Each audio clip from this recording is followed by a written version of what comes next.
So here we are. The final decision, or what we think is the final decision about Fairfield Lake State Park, has been made.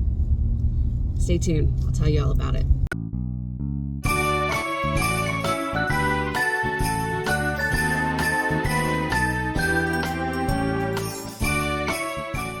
Alright, pardon the video. I am filming on my phone as I'm driving. I'm actually working right now, so I figured I'd get two things done at once. But anyway, so as I was saying, the decision about Fairfield Lake State Park has been made. And if you don't know about that, Fairfield Lake State Park is in Texas. It's down in Freestone County. And it had been leased from a power company that was on the lake for a lot of years, for like 50 years or something. And they decided that they were going to sell that land. And the state had known that for a while, and they kind of dragged their feet about that. And then it came down to it, and they didn't want to sell only the land that the park was on. They wanted to sell the whole parcel of land that they owned, which was a lot bigger than just the state park. They wouldn't divide it up and let the state park have their part. So they sold the whole thing to Todd Interests, which is a big investment company or something. I don't know exactly what they are, but sold it to Todd Interests. And their plans are to destroy the park and build multi-million-dollar homes and a golf course on the land that is the state park. And if you've never been there, it is one of the most beautiful state parks. It's got great trails and a beautiful lake, great for fishing and boating and swimming, all that good stuff. But, you know, negotiations broke down, and Todd Interest got the land. So he was starting to move forward with taking out buildings and this and that. And the state was trying to constantly negotiate with him, and he didn't want any part of it. So they decided they were going to proceed with eminent domain, or at least try to. But they still couldn't come to an agreement, and for some reason, Todd Interests bought that land for like $100 million plus. I don't know exactly how much it was. He wanted that land value at $418 million. So 4 times the amount he paid. He wanted it valued at. And that's how much he wanted to be paid if he was to let the park go. Yeah. The state didn't like that. And they've been fighting and probably negotiating over numbers, and it broke down more recently, and the state has allowed to let him have the land that he purchased and let that park go, even though it's been around 50 years.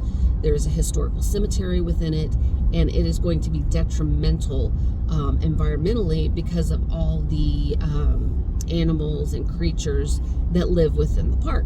So there's that. This makes me very, very sad for him to purchase this, knowing full well what it was, and knowing that he would have a fight on his hands. He did it anyway, and he somehow got the valuation of that property up to $418 million. I don't know who approved that, but to me it seems like, don't quote me on this, but I think he's got some people in his pocket. But it is what it is, and I hope to God that the state realizes that, the state does have a few other state parks that are leased from a landowner, and which is fine. But I hope they're prepared to actually purchase it for the asking price if that landowner decides to sell it, because we will have another situation just like this one with Todd Interests on our hands. And, no matter how much of a stink and how much protest and how much people, were against this happening to this beautiful state park, it still happened. And I don't want to say crooked politicians, but crooked politicians perhaps.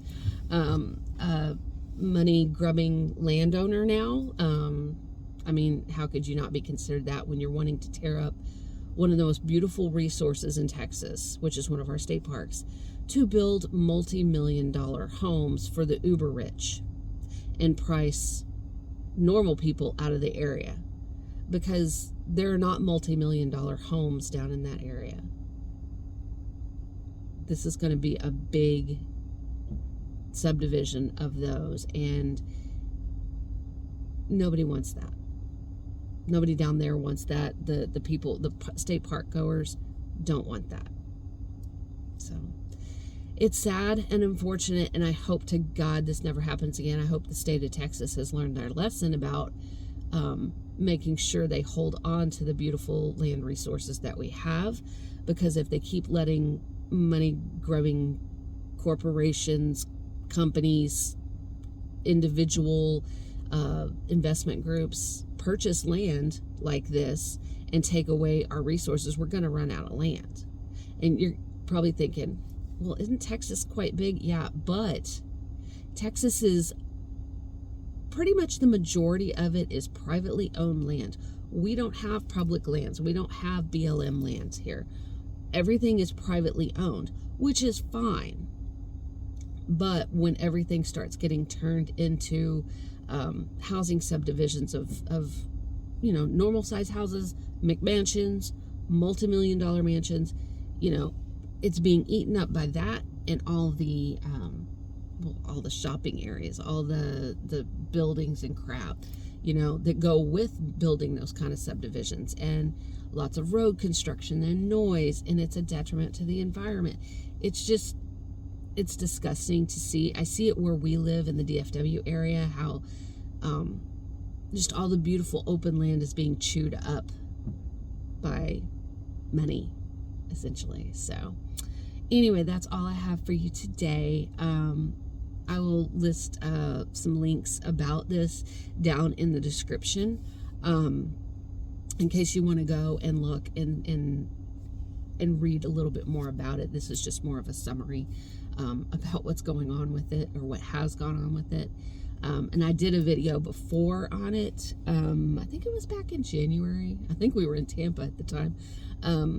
But yeah, the unfortunate event has come to a conclusion, and it is not a good one. So I will update you later if I get any extra information about this, or if anything actually changes.